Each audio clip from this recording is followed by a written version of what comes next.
everybody, welcome back to another video. Today we're going to be talking about the insights of Atomic Habits. This is a book I've talked about a lot in the last 2 months, either here on YouTube or just with people in my life. So I think everybody who speaks to me knows I'm reading Atomic Habits, or I've read Atomic Habits, and I'm so eager to tell them what I've learned, how this book has impacted me, and how it has the power to impact a lot of people to make changes in their life. So usually when we think of changing a habit or developing new habits, we think of making big changes. We think of, I will always use weight loss because it's the most common and the most popular thing people want to do. So for example, you want to lose weight and you're thinking, I need to lose 50 kilos, so I'm stopping to eat. They say gluten is bad, they say bread is bad, they say rice is bad, they say juice is bad, they say fruits are sugary, and so you stop everything at once.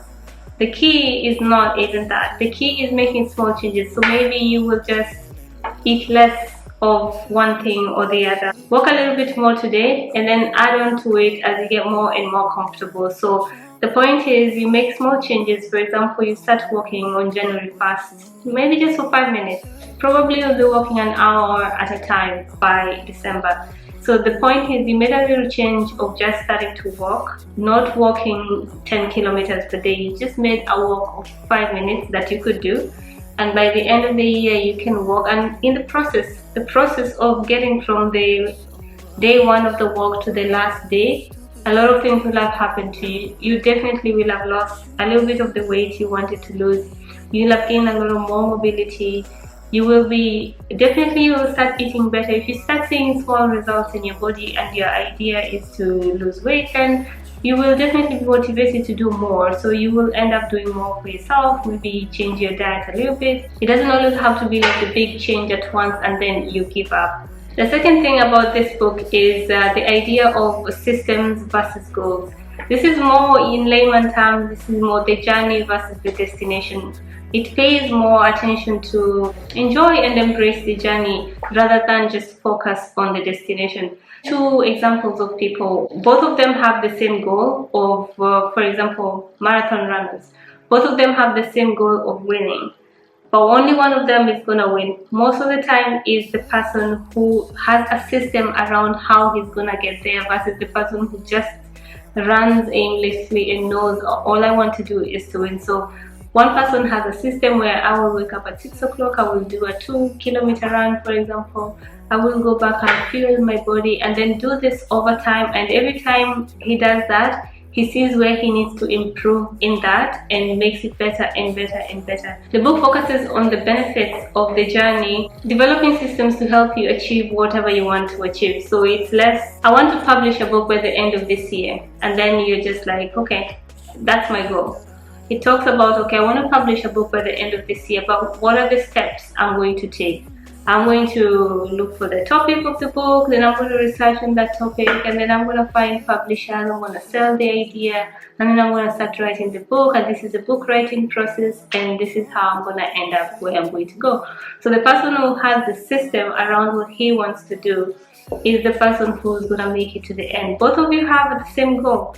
One of you has more of a system to get there, and the other one is just winging it to get there. The third insight I picked up in this book is about how identity has the power to shape who and what we achieve in life. It talks about focusing on the person you want to be rather than the thing you want to achieve. For example, someone who smokes, if one of them is offered a cigarette and one says, oh no, I'm sorry, I'm trying to quit, and the other person who's also trying to quit is offered a cigarette, says, no, I'm not a smoker. One has already disassociated themselves from the idea that they're a smoker. They are no longer a smoker. So a smoker does not smoke.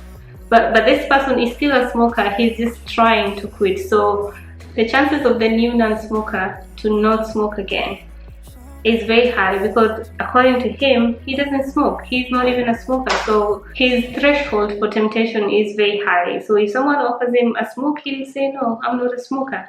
Versus the other person who is still a smoker, but he's trying to quit. So the resolve is very different. The book speaks about identity being the North Star of habit change. So whoever you believe you are is the person you will be. Decide the type of person you want to be. If you want to write a book, You're already a writer. What does the writer do? A writer will wake up, a writer will write how many words per day, per week, per month, I don't know.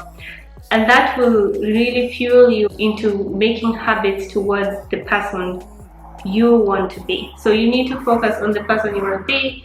You want to be a runner. Runners wake up and practice, they go running. Models wake up and they go try clothes. I don't know what they do.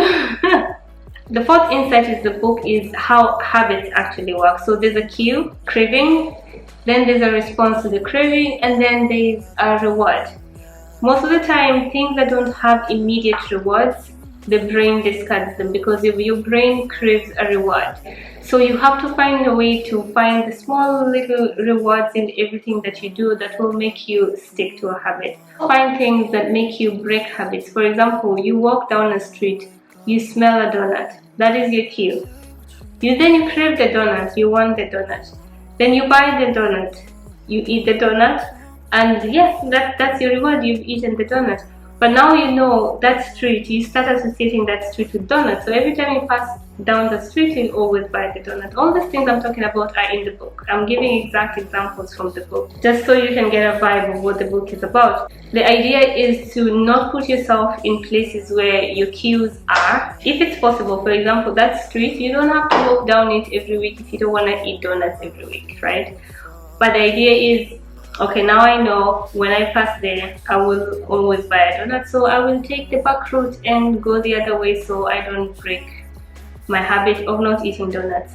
Habits have the power of great, remarkable results, good habits. And bad habits have the power of really taking you backwards.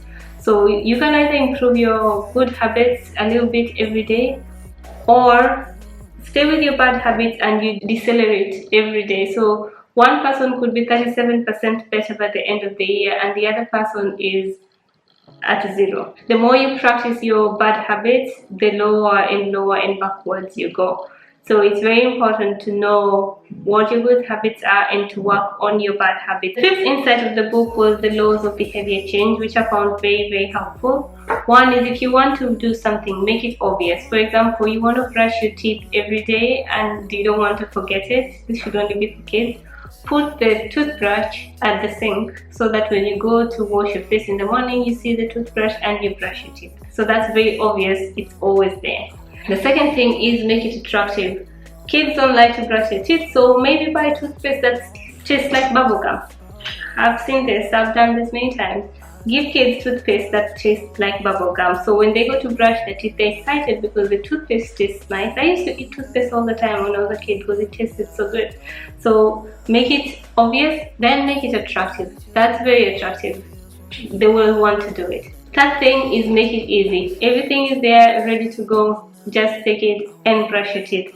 And the fourth thing is make it satisfying. After you're done, your teeth are clean, you feel nice. Everything is good. So in that way you will develop that habit and it will stick. You know exactly how it goes. It's there when you go to wash your face. There's a toothbrush, there's a nice tasting toothpaste, it's easy to brush your teeth, and voila, your teeth are clean, nice, fresh, you smell good. How about that? If you want to break a habit, make it invisible, like remove it from your vicinity. For example, what I talked about, the donut. If that street triggers you to smell donuts and buy donuts, then don't walk that street. Take another route and go to your office via another route. You will not smell the donuts, so you will not buy it. Make it unattractive. I don't know, donuts cannot be unattractive. Make it unattractive, make it difficult, and make it unsatisfying. If you can achieve those 4 things, you will break a habit. Those are the 4 or 5 things I really picked up from this book. This is a book that you don't read only once. This is a book you refer to over and over, and it has very good insights. It's called Atomic Habits by James Clear. This book has the power to change the way you look at things, the way you do things, and how you set your goals and how you achieve them. And let me know in the comments if you've read this book. If you haven't, please pick it up. I will leave a link in the description box for you to buy it if you haven't, and if you have, let's chat in the comments and see what other insights you picked up from the book that were super helpful. Thank you for watching this video. I will see you on the next video. Goodbye.